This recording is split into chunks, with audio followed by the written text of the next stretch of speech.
Hi friends, welcome back to our channel. తెలంగాణలోని అతిపెద్ద దేవాలయమే ఈ స్వర్ణగిరి దేవాలయము. ఈ దేవాలయంను యాదాద్రి తిరుమల అని కూడా పిలుస్తారు. మార్చ్ 6, 2024లో ఈ టెంపుల్ అయితే ఓపెన్ చేశారు. అప్పటి నుంచి ప్రతిరోజు కొన్ని లక్షల మంది భక్తులు ఇక్కడ వచ్చి స్వామివారిని అయితే దర్శించుకుంటున్నారు. ఈ దేవాలయము హైదరాబాద్ కు 47 నుంచి 50 కిలోమీటర్ల దూరంలో అయితే ఉంటుంది. అలాగే యాదగిరి గొట్టుకు ముందే 25 కిలోమీటర్ల దూరంలో అయితే ఉంటుంది. మెయిన్ రోడ్డుకు సుమారు 2 కిలోమీటర్ల దూరంలో అయితే ఈ ఆలయం అయితే ఉంటుంది. మీరు మెయిన్ రోడ్ నుంచి కొంచెం లోపలికైతే ఈ దేవాలయంలోకి రావాల్సి ఉంటుంది. చాలా మంది భక్తులు కాలినడకను కూడా ఇక్కడికి వచ్చి స్వామివారిని దర్శించుకుంటున్నారు. ఈ విధంగా అయితే కొంచెం ముందుకు వచ్చిన తర్వాత ఇక్కడ కార్ అయితే మేము పార్కింగ్ చేసుకున్నాము. కార్ పార్కింగ్ కి 50 రూపీస్ అండ్ బైక్ పార్కింగ్ కి 20 రూపీస్ అయితే ఉంటుంది.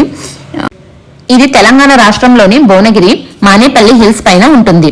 ఈ విధంగా అయితే కొంచెం ముందుకు వచ్చిన తర్వాత ఇక్కడ బ్రహ్మరథం అయితే ఎంట్రన్స్ లో ఉంటుంది. ఇక్కడ మనం బ్రహ్మదేవుడిని అయితే దర్శించుకోవచ్చు. మీరు చూస్తున్నారు కదా వీడియోలో, టెంపుల్ వ్యూ మొత్తం ఈ విధంగా అయితే ఉంటుంది. ఈ టెంపుల్ ని మల్లేపల్లి రామారావు గారి ఫ్యామిలీ అయితే కట్టించారు. సుమారు ఈ టెంపుల్ నిర్మించడానికి 7 ఇయర్స్ అయితే టైం పట్టిందటండి. ఈ టెంపుల్ మొత్తం 22 ఏకర్స్ అయితే నిర్మించబడింది.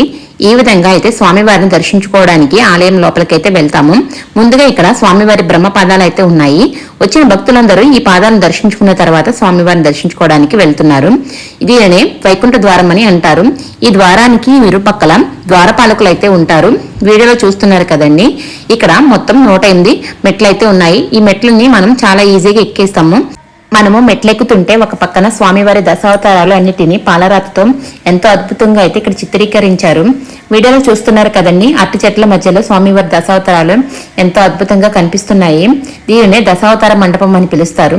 కానీ చాలా మంది భక్తులు ఈ దశావతారాలను చూడకుండానే స్వామివారిని దర్శించుకోవడానికి అయితే వెళ్ళిపోతున్నారు. కానీ మీరు మాత్రం ఈ దశావతారాలను చూసుకుంటూ పైకి వెళ్ళండి, చాలా అద్భుతంగా అయితే ఉంటుంది ఇక్కడ వ్యూ అంతా.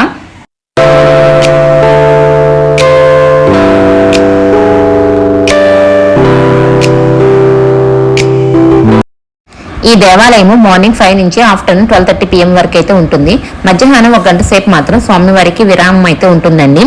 అలాగే తిరిగి 1:30 నుంచి నైట్ 9 గంటల వరకు మన స్వామివారిని దర్శించుకోవచ్చు. ఈ విధంగా కొంచెం ముందుకు వెళ్తే ఇక్కడ సెల్ ఫోన్ కౌంటర్ అయితే ఉంది. ఈ ఆలయం లోపల 2 గోపురాలు అయితే ఉన్నాయి. మన సౌత్ గోపురం నుంచి అయితే వెళ్లి స్వామివారిని దర్శించుకోవచ్చు. ముందుగా మనం పద్మావతి అమ్మవారిని దర్శించుకున్న తర్వాత స్వామి దర్శనానికి అయితే వెళ్తాము. ఈ ఆలయం గర్భగుడిలో 12 అడుగుల నలుపు గ్రనేట్ తో స్వామివారి విగ్రహం అయితే ఉంటుంది. ఇది తెలంగాణలోని అతిపెద్ద విగ్రహంగా పరిగణించబడుతుంది. దర్శనం అయిన తర్వాత మనం ఈ గోపురం నుంచి అయితే బయటకు వస్తాము. ఈ గోపురానికి ఎదురుగుండగా హనుమంతుని విగ్రహం అయితే ఉంటుంది. ఇక్కడ ఈ ఆలయం అంతా డే టైం కాకుండా నైట్ టైం విజువల్స్ చాలా బాగుంటాయి. ఎవరైనా సరే ఈ ఆలయం దర్శించుకోవాలనుకుంటే మాక్సిమం ఈవినింగ్ టైంలో దర్శించుకోవడానికి ట్రై చేయండి. ఇక్కడ 120 అడుగుల హనుమాన్ మండపం అయితే ఉంది. అలాగే ఏకశిల హనుమంతుని విగ్రహం 40 ఫీట్స్ అయితే ఉంటుంది. ఈ ఒక్క హనుమాన్ విగ్రహాన్ని నిర్మించడానికి 5 ఇయర్స్ టైం పట్టిందట. ఈ హనుమాన్ మండపం పక్కనే జై గంట అయితే ఉంటుంది. ఈ గంట సుమారు 1700 కేజీల బరువు అయితే ఉంటుంది. ఇది ఇండియాలోనే 2వ అతిపెద్ద గంట. ఈ హనుమాన్ మండపం వెనక బంగారు వర్ణంలో ఉన్న గరుడ విగ్రహం ఉంటుంది. ఈ విధంగా ఇందులోనే స్వామివారి ఊరేగింపు అయితే జరుగుతుందండి. ఇక్కడ నిత్య కళ్యాణ మండపం కూడా ఉంది. ఈ కళ్యాణ మండపంలో సుమారు ఒకేసారి 1200 మందికి అయితే కళ్యాణం చేయవచ్చట. ఈ ఆలయంలో వివిధ మండపాలు, అలాగే గరుడ స్తంభం, లక్ష్మీ నరసింహస్వామి మండపం, వేద పుష్కరిణి వంటి ప్రత్యేక ప్రాంగణాలు ఉన్నాయి. ఇక్కడ ప్రతిష్ఠించిన విగ్రహాలన్నిటినీ తిరుమల నుంచి తెప్పించారట.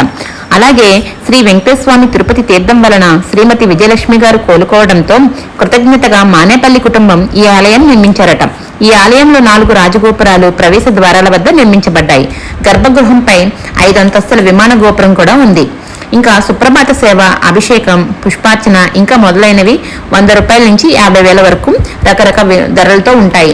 ఇంకా స్వామివారి దర్శనానికి ఉచిత టికెట్లు ఇంకా 100 రూపాయల నుంచి 300, 500 రూపాయల టికెట్లు కూడా ఉన్నాయి.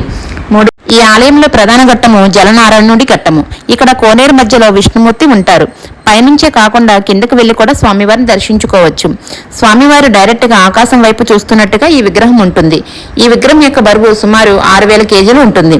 ఇక్కడ విద్యుత్ దీపాల కాంతులతో ఎంతో అద్భుతంగా ఉంటుంది. ఇక్కడ ఒక కట్టడమే కాకుండా అన్ని కట్టడాలను విద్యుత్ దీపాలతో ఎంతో అద్భుతంగా చిత్రీకరించారు.